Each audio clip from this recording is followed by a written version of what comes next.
Welcome to another podcast by awesomeseminars.com. Josef Mengele, known worldwide for unimaginably cruel human experiments and for sending thousands of people to the gas chambers at Auschwitz, was a fugitive in South America for 34 years after World War II, sought by the Israeli Secret Service and Nazi hunters.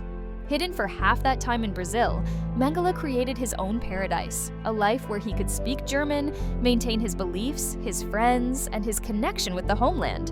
Never caught, he lived out the rest of his days thanks to a small circle of expatriate Europeans willing to help him. One such person was Austrian expat Liselotte Bossert, who buried Mengele with false documents to keep his true identity hidden, even after his death in 1979, when the world finally discovered where the remains of Josef Mengele were in 1985.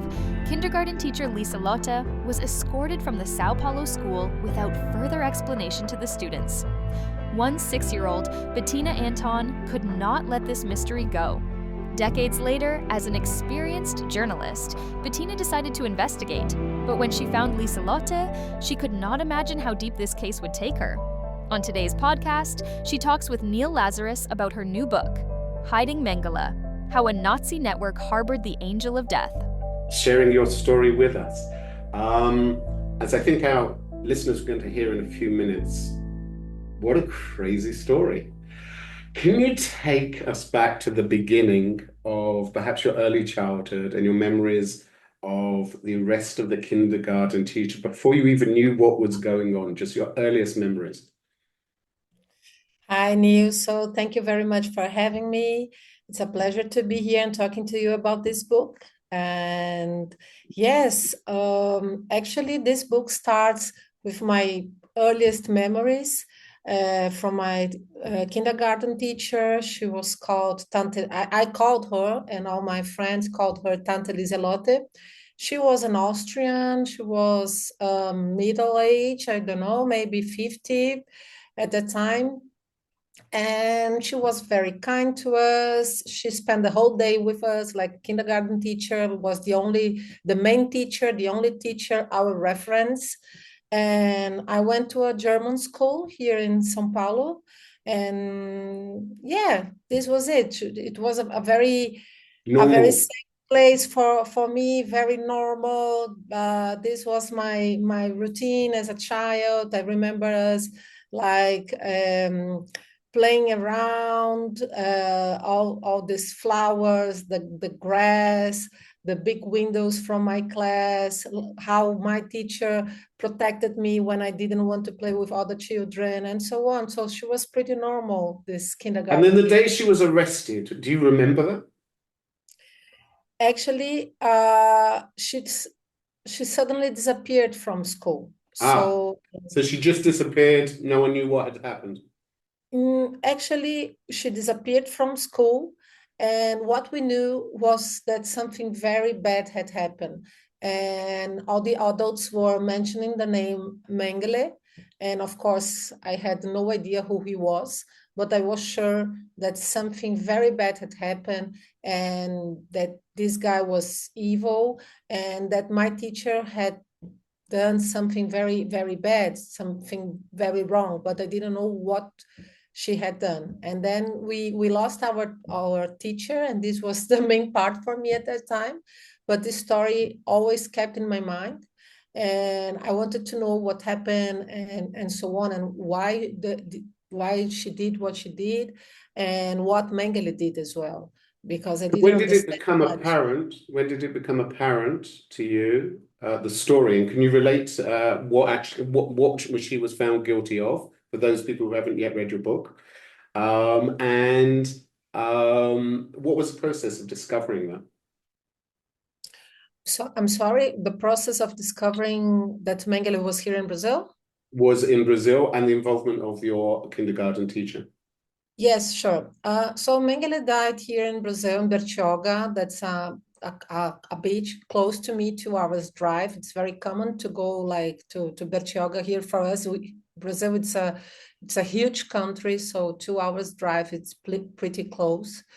And Liselotte and her family, they rented a house in Bertioga, and they invited Mengele to spend some summer days with them there. This was February 1979. And then they were swimming, and Mengele used to swim very well, but at this day, on this day, he wasn't feeling well, and then he started raising his hands and asking for help. And so maybe very probably he had a stroke while he was swimming. And then this family, my teacher's family, tried to save him, but they couldn't. And so Mengele died while he was swimming, and he died on the beach in Bertioga. And Liselotte's husband, Wolfram, who was also an Austrian, he tried so much to help his friend that he also became very ill. He had to go to the hospital. He wasn't feeling well at all. He almost died, actually, because he was trying to help his friend. So from this, you can sense like how much they supported Mengele. And when the police came and so on, Liselotte didn't give Mengele's real name. He gave the false name, the Wolfgang Gerhard name, the documents and so on. And so he was buried under a false name in 1979. And so she thought this story was buried and that no one would find it out, never, because he was buried in Budas Artes Cemetery, which is a very, very small cemetery, also here very close to my house, like half an hour from here. And so she thought it was over. And then in 1985, there was a mock trial in Jerusalem, where you're speaking from. And that was organized by Mengele's victims. So this case got a very huge attention, and all governments involved, the Israeli government, the German government, and also the US government, promised that they were going to work together to find out where Mengele was. So after 40 years from World War II.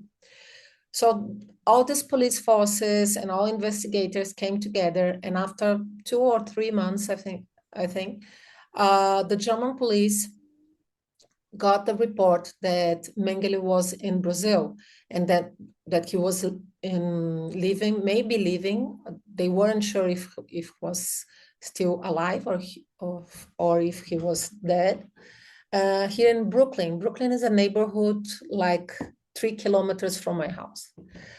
So the German police... In Brazil, not in New York. Yeah, Brazil, yes. I'm speaking from São Paulo, Brazil. São Paulo is the biggest city in Brazil. It's not the capital, but it's the financial city and the biggest city. And so the German police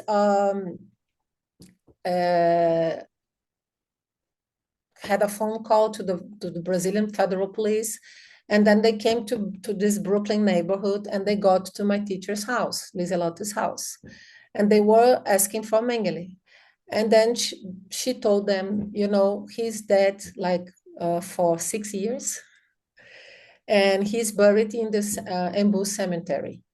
And then the police said, great, let's go there and do an exhumation. And so all of the world, all reporters, all this big media attention went to this cemetery, and they exhumated Mengele's body. It wasn't the body, it was the skeleton. And so after 6 years that he was dead, they discovered that he was buried here in Brazil. And he was still hunted all over the world. He was the most hunted Nazi, you can say, in history, because he fled. How was Mengele living in Brazil at the time before his death? You said he had a false identity. Do we know now what he was living, how he was living? Did he work? Did people suspect him? Did he keep quiet? Actually, he spent almost 20 years here in Brazil, so it was quite a long time. And during this time, he lived in many different places. But his last 4 or 5 years, he was living on his own in a house here in São Paulo, the capital, because São Paulo is a province and also a city. So he was living here in the capital, nearby a reservoir, where there's many people, like middle-class people, have their country houses there or had their country houses there, but also a lot of poor people went to live there because it's in the suburbs. It's very far from the city center. And he was living there on his own, and he kept his expatriate friends. They were the Bossert family. They were expatriates. They were from Austria. And also he had another family he was friends with, the Glave. They were of German descent. And also he kept contact with Hungarian family, the Stammers. He lived with this family for 13 years before going to live on his own here in São Paulo. So he had some contacts, and also he had contact with Wolfgang Gerhard, who was his best friend, and also who gave him all the documents that he lived here in Brazil. And he died under this false name of Wolfgang Gerhard, who also was an Austrian. And this guy was pretty much a Nazi. He was, he died in the 70s. So he died before Mengele. But he was Mengele's best friend here in Brazil. For you, when you discovered this, what was your takeaway? In other words, it became clear that he was surrounded by people, he was helped by people in Brazil. How did it affect you? You know, there are some people that believe in ideologies that are evil, that are racist, that don't do good for humanity, and they believe in this. We have this nowadays as well. So for me, it's this people that don't do much reflection. They don't think about like the bigger picture. They kept their ideology that they had. They all came from Europe. They weren't Brazilians. They all came from Europe. The people who helped him and who knew his true identity, they were all Europeans. So they kept their ideology, the same ideology they had under Nazism. But the Hungarian family, they were Nazis. They were fleeing communism in Hungary, but they didn't know who Mengele was from the beginning. They found out it later. They found in the beginning, they thought they were harboring like a Swiss refugee. And they needed someone to help in their farms, the Hungarian. So they kept him. They found out it later. And then they said they were threatened by Mengele. So that's why they kept him living with him.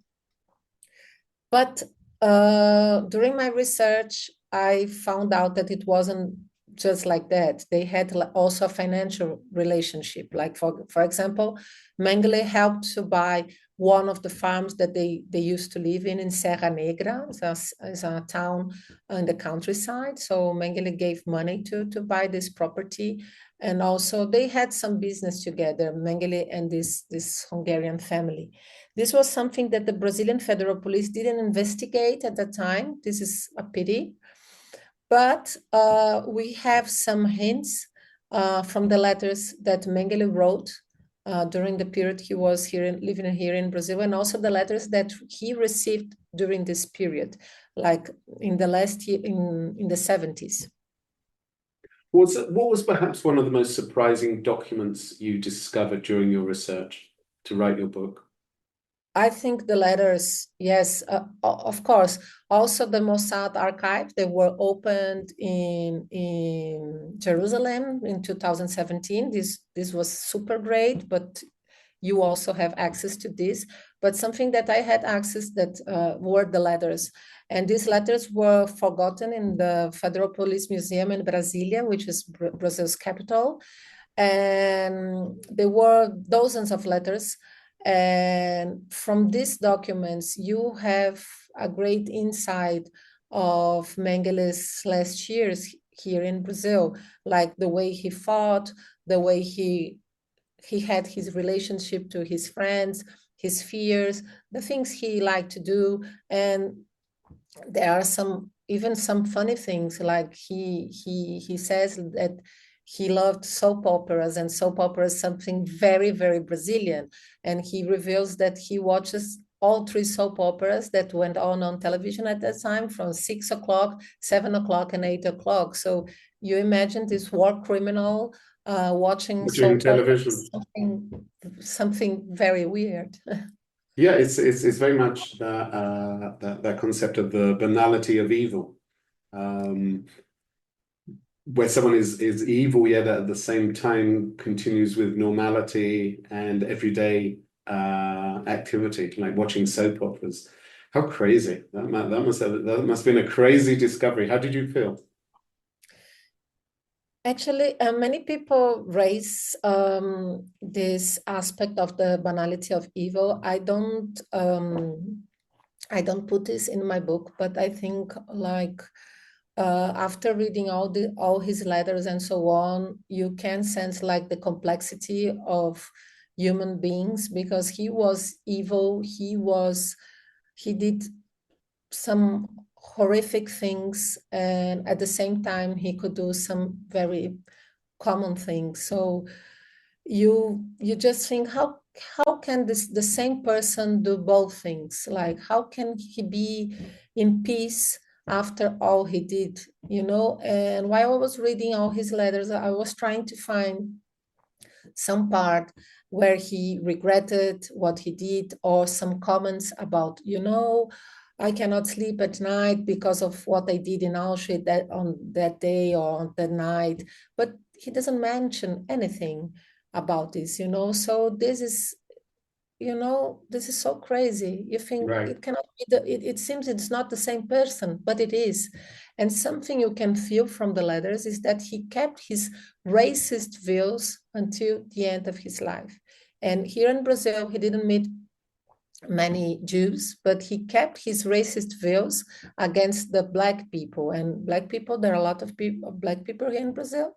So he kept his racist views against them. If there was one thing that you hope someone takes out of your book, what would it be? What's the central message?